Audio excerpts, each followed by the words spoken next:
I don't think that you can make a compelling argument that Caitlin Clark is a top 4 guard in the WNBA. Like, nobody can at this point. That is why she was 11. She got the 11th most votes for being in the top 4. So there's really no controversy about that. I think what bothers me is when this is framed as some sort of like petty jealousy or insecurity by these women in the WNBA, because that's not what I'm seeing what's happening with Caitlin Clark. Who gives a damn what you're seeing? I mean, seriously, who gives a damn what David Dennis Jr. thinks about anything? Perhaps if I needed advice on how to make myself unappealing to American women, I would seek the advice of David Dennis Jr. If I needed guidance on how to present myself on national television as the dork of dorks, I would seek the expertise of David the Jr. Doofus. Outside of that, his opinion on just about everything else is absolutely useless. You know, later tonight, ESPN will present another exciting edition of Women's Sports Sundays. Another primetime edition of something that no one asked for. To be honest with you, I don't know who is failing who more in this toxic relationship between ESPN and the WNBA dump. I don't know if ESPN is failing the WNBA with their horrendous coverage of this turd of a league. When David Dennis Jr. is one of the faces of your WNBA coverage, you've got serious problems.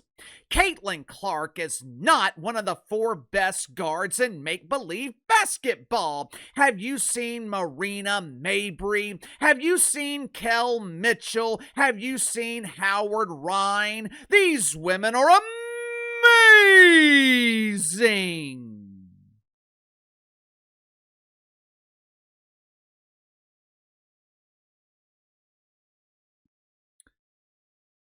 You know what, Dave?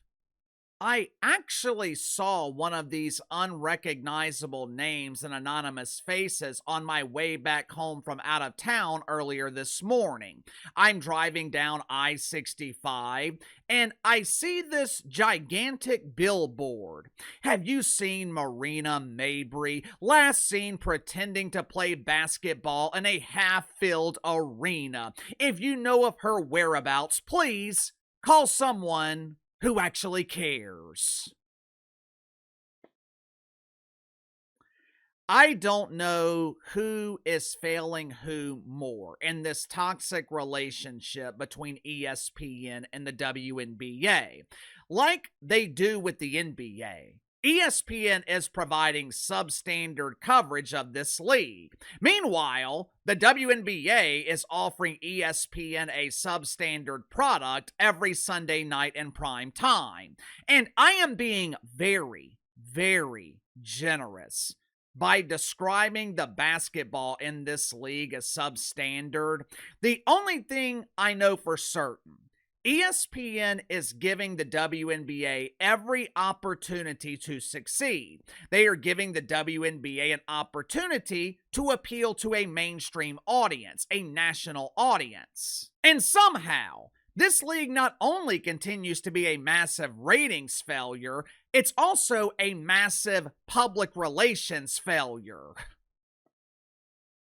Before we go any further, I wanted to give you guys a brief update. The upload schedule will be returning to normal tomorrow. Should remain that way for the rest of this year. This weekend, we took a weekend trip with my wife's side of the family, my in-laws. It was a great weekend, very relaxing, and as of now, it should be the final extended absence here on the channel for the rest of the year. Let's go and get to the sponsor for today's video, my good friends at Sugar Mountain Trading. Mike is one of my longtime viewers. Throughout his life, Mike has worked very physical jobs, so he has developed arthritis in his hips. Over time, the arthritis was bothering him so bad that Mike was having to sleep in his recliner while sitting straight up. One day, Mike heard Uncle Casey talking about the efficiency of the CBD from Sugar Mountain Trading, so he decided to give Sugar Mountain a try. Mike applies the CBD lotion to his arthritis every night before he goes to sleep. He is finally able to get quality sleep, and Mike no longer has to sleep while sitting straight up in his recliner. I have got countless stories from viewers, friends, family. Initially, everyone is skeptical, but eventually, they all come back to me saying the same thing. They cannot believe this stuff actually works. And for all my ladies out there, Sugar Mountain just released this new Cashmere Beauty Bar. It's infused with 2,500 milligrams of CBD, but it also hydrates your skin. My wife has been using this for a couple of weeks now. She absolutely loves it. What do you have to lose? Control your pain today by clicking the link in the description or the pinned comment below. Use my promo code BTL25, BTL25. Receive 25% off your first purchase with Sugar Mountain Trading. Headline at Awful Announcing. Women's Sports Sunday holding its own after replacing Sunday Night Baseball on ESPN. Have you seen these ratings? Wowzer! The WNBA's averaging just over 1 million viewers on Sunday night in prime time. America is falling in love with make-believe basketball. Woohoo! Yes! Yes! Yes! While it's true that the League of Make Pretend is averaging just over 1 million viewers on Sunday night on ESPN, that number is based on the Caitlin Clark grading curve. Last week, the Indiana Clarks were featured on Women's Sports Sunday for the first time against the Las Vegas Anonymous Faces. Game drew 1.6 million viewers. That is a 53% increase compared to other make-believe basketball games on ESPN. The two previous matchups on Women's Sports Sunday featuring teams that no one really gives a shit about, those two games averaged between 7 and 800,000 viewers. Sunday Night Baseball, which ESPN relinquish the rights to, ESPN gives up America's pastime. ESPN gives up the rights to a real sport to dedicate primetime real estate on Sunday nights to the WNBA and NWSL. Someone please make it make sense, because Sunday Night Baseball is averaging over 3 million viewers this season on NBC. Major League Baseball is tripling the audience that the WNBA is delivering. So, how in the hell can this be a major success for ESPN? You literally delivered 2 million viewers to a rival network.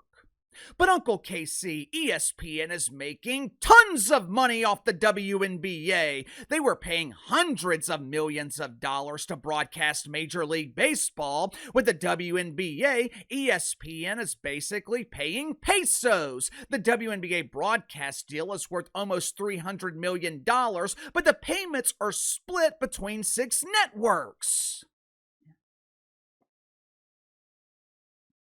Yeah.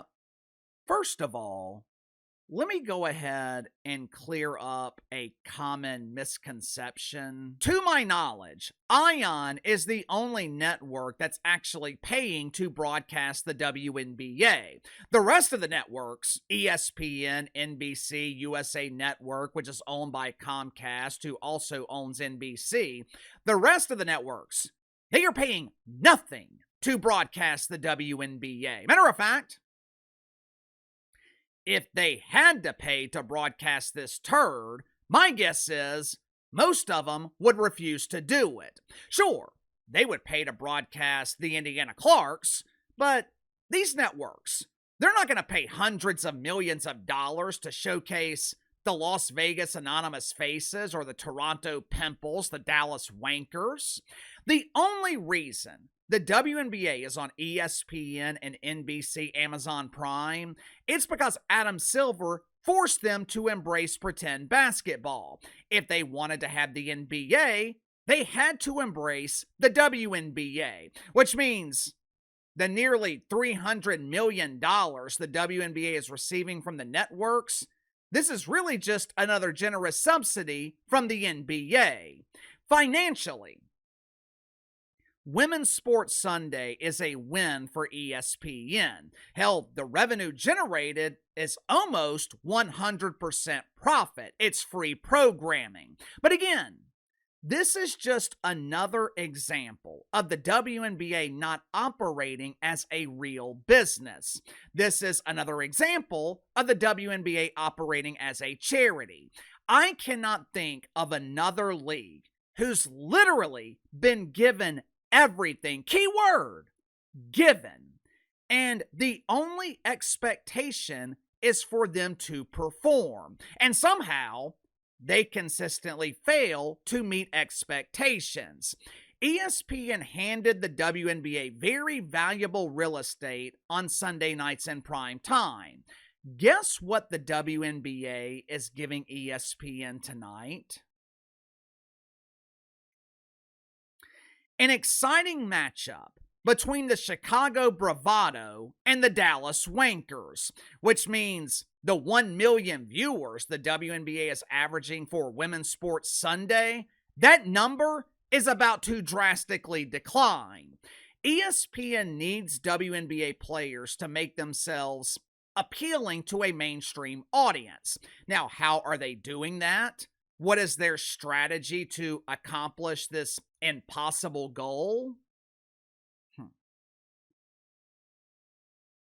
While I was out of town this weekend, I received countless emails from you guys telling me how the Phoenix Masculines refused to come out Friday night for the national anthem. The WNBA is appealing to a mainstream audience by disrespecting the country. Now, to their credit, or perhaps their infinite ignorance, ESPN has tried to make someone besides Caitlin Clark, and to a lesser extent Sophie Cunningham, they've tried to create the illusion that unknown WNBA players are mainstream stars.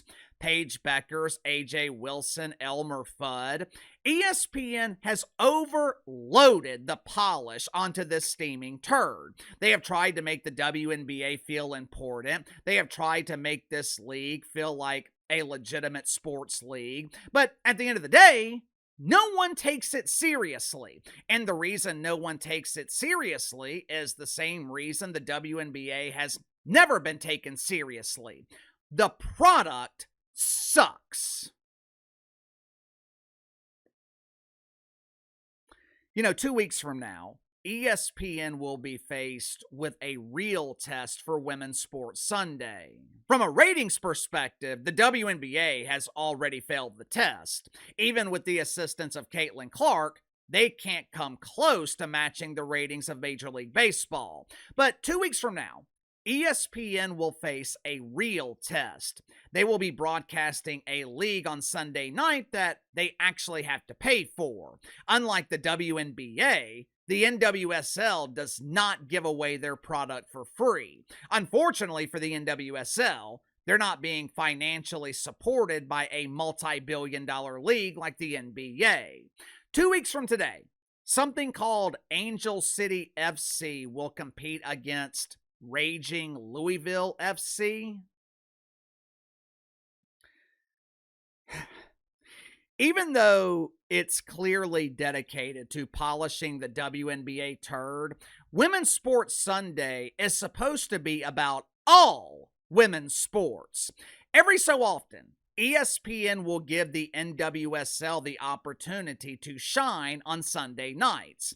ESPN is paying $60 million annually to feature the NWSL. Financially, they might make a few pesos, but in terms of ratings, my guess is this will be another huge embarrassing failure. Sound off in the comments below. I'll see you guys tomorrow.